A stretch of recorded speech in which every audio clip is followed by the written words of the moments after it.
Why girls may not be the joyous addition to the family is because they represent honor.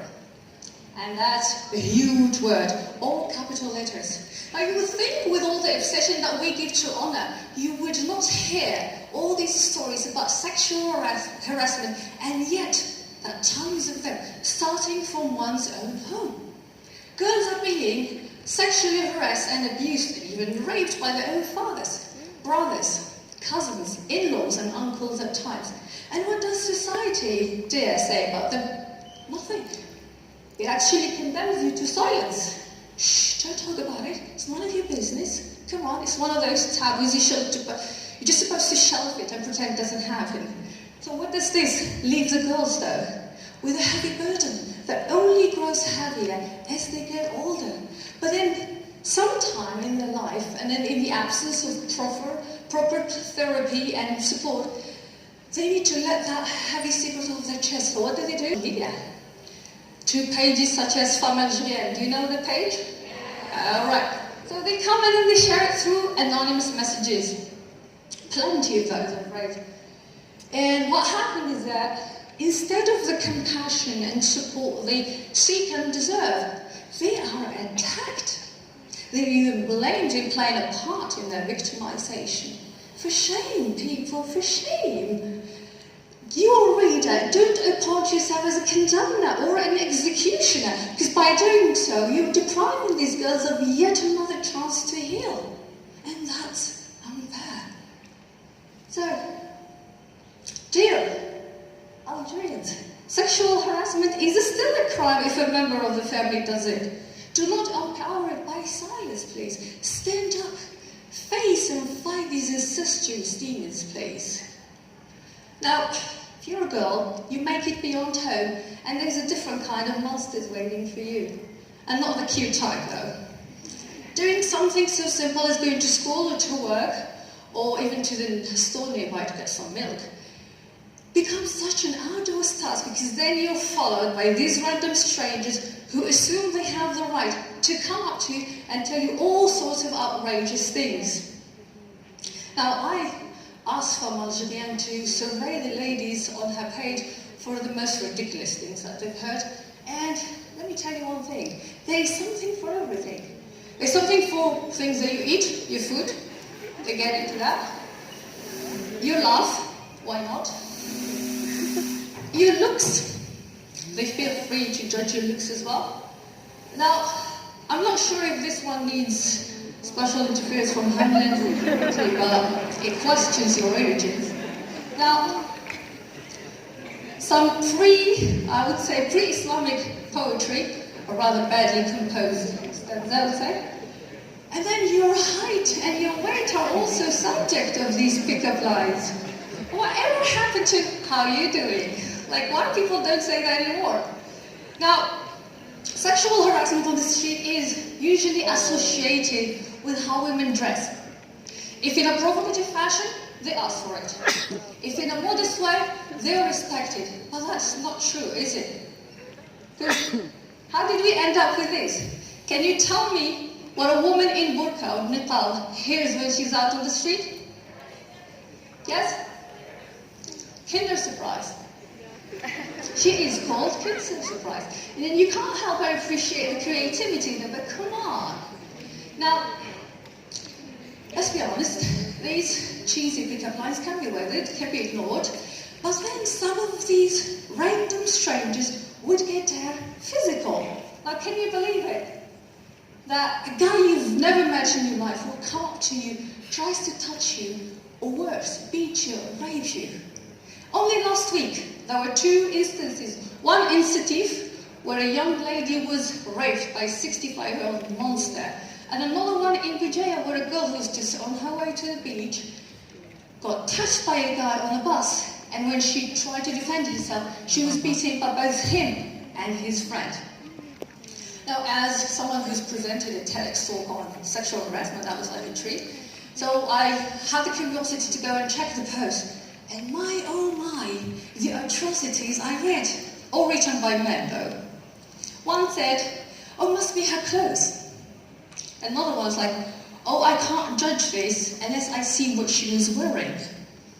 A third one was like, oh, come on, guys, she must have provoked him. He's not nuts. He's not so it's her fault. Huh. In May 2014, my own cousin went missing from home. She was in her 20s. Now, the next day, she resurfaced with her clothes torn. It does not take a Sherlock Holmes to realize what happened there. And the doctor confirmed that she was raped by more than 3 men. Now, if you are expecting me to tell you about what she was wearing, was it too sexy? Was it too short, too revealing? I'm not going to do that. Instead, let me tell you that my own cousin has both a mental and a physical disability since birth. She can't really properly talk, and then her condition has affected her physical appearance so much that there's no way she could arouse sexual sentiments with any creature, living or dead, and yet she was raped over and over and over again. So can someone look me in the eyes and tell me it was her fault? Because I don't think so. So, dear men, the streets are daunting enough already. Don't be another monster lurking in the shadow. Women's wardrobe choice is none of your business. It's not an invitation for you to disrespect them, to judge them, insult them, or worse, harass them. Be, and let us be. It's as simple as that. Now, if you're lucky, and you survive those 2 stages, you successfully make it to the next level, marriage. Now here's a little secret. From the moment you were born, probably a little earlier, you were seen as a future bride. Have you read Pride and Prejudice? Alright, so you know Jane Austen didn't say the following. Anyway, it is truth universally acknowledged that a single woman in possession of youth and beauty must be in want of a husband, or so Algerian say. But what if you have dreams and ambitions and plans? And in that case, you will be surrounded by every woman you may or may not know asking you the same question. Single ladies, what do people ask you all the time? Exactly. When are we going to celebrate? I'm celebrating every day. Feel free to join the party, please.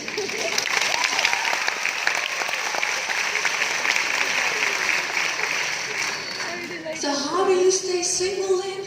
When the whole world is conspiring to marry you off? Dear, dear. Good luck with that. Because the next thing you will wake up and then your mom, and if you have grannies and aunties and sisters, they will gang up against you, and then they will have one mission. Thou shalt stay single no more. And at the mention of that, a whole new game of grooms will start. And you will have to sit down and exchange a most awkward conversation with them, after which you have some time to yourself to think and soliloquize. To marry or not to marry? That is the question. And then you come back and you tell them, it's a no for me, I don't want him. Oh, things are not as easy as they might seem. Because then everybody will gang up against you again and try to convince you otherwise. He's got a car, he's got a nice house, he's got a job, probably even a nice bed. But then you're not going to marry his house or his car or his job. The bed, though, you might want to consider that. Now, if that doesn't work, they will tell you that all of your friends and your neighbor Jijel got married last week. Come on, it's your turn. Go and make some babies. You're not a rabbit, love. You don't marry to just reproduce. Well, now what does that leave you? It only leaves you in between 2 parties. The first one is the one that just can't stand the pressure because it's too much and it's too real. And they end up swaying and change their no into a yes. And that's the majority. Most girls are forced into marriage at a young age at times either. They are asked to give up everything they've worked so hard for and just marry the guy. Come on, he's a quiet catch. He has 2 eyes and 2 feet. Where are you going to find someone like that? Well, and then the other brave bunch are the ones who hold on to their no, and they are left to make to feel horrible, as if they have done something wrong. I had to go to my mom once. It's like, why are you trying to get rid of me? I don't even eat that much, you know? Am I a burden to you? And then your mommies will tell you that they're just looking out for you and then they love you too much and this and this and that. But marriage is not always the best destiny. So, dear girls, marry for the right reasons. Marry for yourself, not for society, not for family, not so that your mom tells her neighbors, oh, I have a married daughter. It's not a competition. Because till death do us part is a very long time to be spending with a wrong person. Just saying. Now, after marriage, things may not turn out to be as rosy and dreamy as you always hoped. At times, you end up with a monster who only speaks the language of violence. Now, domestic violence is a real issue, yet another one that is enshrouded in silence and denial. That kind of relationship is not worth fighting for, but then your family, your friends, your neighbors, even random women on Facebook, they will tell you to fight for your marriage, fight for your man, wait for him to grow and to change. He's not a plant. This is not agriculture class. This is your life, love. This is your life. And you and I both know that violence is not a one-time thing. Once a beater, always a beater. It may start with a slap on the face, but will end up with you on a hospital bed with a few broken ribs, some stitches, a bruised skin, and a shattered soul. And who's gonna pick up your broken pieces then, love? No one. No one. Because they will ask you to lick your own wound and go back to him, in fact. They will try to convince you that shit like that happens all the time. And men beat their wives. And, well, you've got to accept it because it's fine and it's okay. No, it's not. But then again, there is no support for battered women who are stuck in abusive marriages. Because if she so much thinks of the D word, oh dear, everybody turns against her. And truth be told, being labelled a divorcee is not a nice thing to have in this merciless society that we live in. But still, dear girls, dear women, there is no deadline to marriage. Alright? Don't be in a rush. Better miss the train, because they're always telling you about the train, right? Better miss the train, let it go. Then be run over by it. A real man would never dare raise his hand on a woman who chose him to be her lawful wedded husband. He does so, leave him. Now, can you see what's it like to walk a mile in the shoes of an Algerian woman from childhood to adulthood? And that's like the shortened version. It's fraught with pain and trauma and trials. And yet, again, she is asked to suck it up. You're a woman, what are you supposed to say? That's what you do. But that's not fair. No one takes a moment and apologizes to the women for all the horrible things that they have to go through. And because no one would do that, I want to do it on their behalf. Because truth be told, our society is too coward to do so. So here goes. Sorry that you are treated as second-class citizens just because of your sex. Sorry that you are denied the right to speak up if harassed or defend yourself when you are raped just because you are always seen as a victimizer, never as a victim. Sorry you have to adjourn your dreams and your plans just so that you fulfill a fanciful ideal of you. Sorry that you will find yourself stuck under the same roof as another monster who only speaks the language of violence and with whom you share no bond beyond the kids. Sorry. Sorry to that woman in Sétif, to that one in Jijel, and to my cousin and to the 1,000 others whose stories would never make it to headlines. But here's the thing.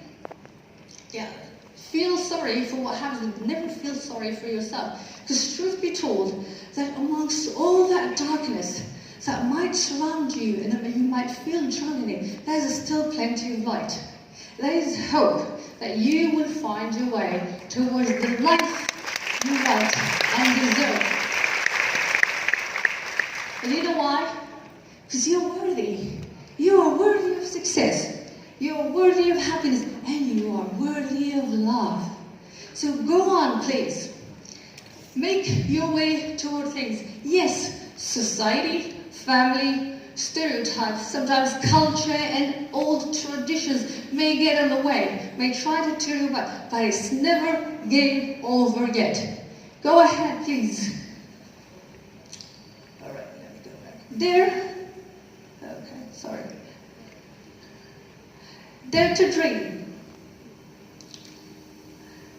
Make mistakes and learn from them. Fall and pick yourself up every time. Change and grow as you go. Live truly, love deeply, and bloom. This was Fatima Muhammad. Thank you.